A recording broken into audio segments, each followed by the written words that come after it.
கர்த்தரும் இரட்சகருமாகிய இயேசு கிறிஸ்துவின் நாமத்தினாலே பீஸ்ஃபுல் மினிஸ்ட்ரி சார்பாக உங்களை சந்திப்பதில் மிகுந்த மகிழ்ச்சி அடைகிறேன். இன்றைக்கு தியானத்துக்கு என்று எடுத்துக்கொண்ட வேத வசனம் லூக்கா 17ஆம் அதிகாரம் 11ஆம் வசனம் முதல் 19ஆம் வசனம் வரை. பின்பு அவர் எருசலேமுக்கு பிரயாணம் பண்ணுகையில் அவர் சமாரியா கலிலேயா என்னும் நாடுகளின் வழியாக நடந்து போனார். அவர் ஒரு கிராமத்தில் பிரவேசித்த போது குஷ்டரோகம் உள்ள மனுஷர் 10 பேர் அவருக்கு எதிராக வந்து தூரத்திலே நின்று, இயேசுவே, எங்களுக்கு இரங்கும் என்று சத்தமிட்டார்கள். அவர்களை அவர் பார்த்து, நீங்கள் போய் ஆசாரியர்களுக்கு உங்களை காண்பியுங்கள் என்றார். அந்தபடி அவர்கள் போகையில் சுத்தமானார்கள். அவர்களில் ஒருவன் தான் ஆரோக்கியமானதைக் கண்டு திரும்பி வந்து உரத்த சத்தத்தோടെ தேவனை மகிமைப்படுத்தி அவருடைய பாதத்தருகே முகங்குப்புற விழுந்து அவருக்கு ஸ்தோத்திரம் செலுத்தினான். அவன் சமாரியனாய் இருந்தான். அப்பொழுது இயேசு, சுத்தமானவர்கள் 10 பேர் அல்லவா, மற்ற 9 பேர் எங்கே? தேவனை மகிமைப்படுத்துகிறதுக்கு இந்த அந்நியனே வழியை மற்றொருவனும் திரும்ப வர காணோமே என்று சொல்லி அவனை நோக்கி, நீ எழுந்து போ, உன் விசுவாசம் உன்னை ரட்சித்தது என்றார். எனக்கு அன்பானவர்களே, இந்த நாள் ஓய்வு நாளாக காணப்படுகிறது. இது நம்முடைய உபவாச நாட்களில் கணக்கில் கிடையாது.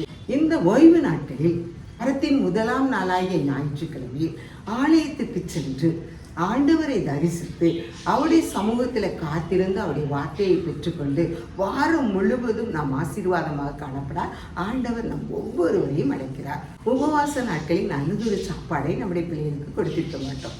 இந்த நாட்களில் நாம் அவர்களுக்கு பிரியமானவற்றை சமைத்து பிள்ளைகளுக்கு கொடுத்து பிள்ளைகளையும் சந்தோஷப்படுத்துகிற தகப்பன் தாயாக நாம் காணப்பட ஆண்டவர் நம்மை அழைக்கிறார். மாத்திரமல்ல, ஆண்டவருடைய சமூகத்தில் இயேசுவே எங்களுக்கு இறங்கும் சொல்லி 10 குஷ்டரோகிகள் வந்தார்கள். இந்த 10 குஷ்டரோகிகளையும் ஆண்டவர் சுகப்படுத்தினார். ஆனால் திரும்ப வந்தது ஒரே ஒருவர் மாத்திரமே. ஆண்டவருக்கு அவன் நன்றி சொல்லி அவருடைய பாதத்தருகே விழுந்து நன்றி சொல்லுகிறவனாக காணப்பட்டார். இன்றைக்கு நாம் ஆண்டவருடைய சமூகத்தில் எத்தனையோ ஆசீர்வாதங்களை சுதந்திரித்துக் கொள்கிறோம். எனக்கு இது வேண்டும் சுவாமி, எனக்கு இது வேண்டும் சாமி என்று சொல்லி அவருடைய சமூகத்தில் நம்ம கேட்டு பெற்றுக்கொள்கிற பிள்ளைகளாக காணப்படும் பொழுது அவருடைய சமூகத்தில் நம்ம திரும்ப வந்து அதுக்கு அந்த காரியங்கள் நாம் பெற்றுக்கொண்ட காரியங்களுக்காக நன்றி சொல்கிற பிள்ளைகளாக காணப்படுகிறோமா? 10 குஷ்டரோகியில் ஒரு குஷ்டரோகி ஆண்டவருடைய சமூகத்தில் நன்றி செலுத்தினான். நாம் அந்த 10 பேரில் 9 பேராக காணப்படாமல் அந்த ஒருவனாக நாமும் காணப்பட்டு ஒவ்வொரு நாளும் நாம் பெற்றுக்கொள்கிற நன்மைக்காக ஆண்டவருடைய சமூகத்தில் நன்றி சொல்கிற பிள்ளைகளாக காணப்பட ஆண்டவர் நாம் ஒவ்வொருவரையும் அழைக்கிறார். என்னென்றி கொண்டார்க்கும் உய்வுண்டாம், உய்வில்லை செய்நன்றி கொன்ற மகற்கு என்று திருக்குறள் சொன்னது போல நாம் செய்நன்றி உள்ளவர்களாக காணப்பட ஆண்டவர் நாம் ஒவ்வொருவரையும் அவர் அழைக்கிறார்.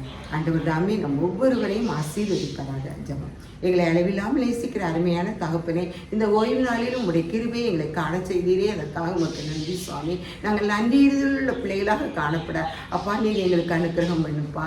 எங்கள் ஒவ்வொருவரையும் உடைய கரத்தில் ஒப்பு கொடுக்கிறோம்ப்பா. இந்த தபசு நாட்களில் ராஜா ஒவ்வொரு நாளும் உங்களுக்கு பிரியமானவர்களாக காணப்பட நீர் எங்களை ஆசீர்வதியும் எங்களுக்கு விசேஷமாக இந்த ஞாயிற்றுக்கிழமை ராஜா உமக்கு பிரியமானவர்களாக உம்முடைய சந்நிதியில் அப்பா 1000 நாளை பார்க்கிலும் உம்முடைய சந்நிதியில் பிரவேசிக்கிற ஒரு நாள் எவ்வளவு மகத்துவமானதுப்பா.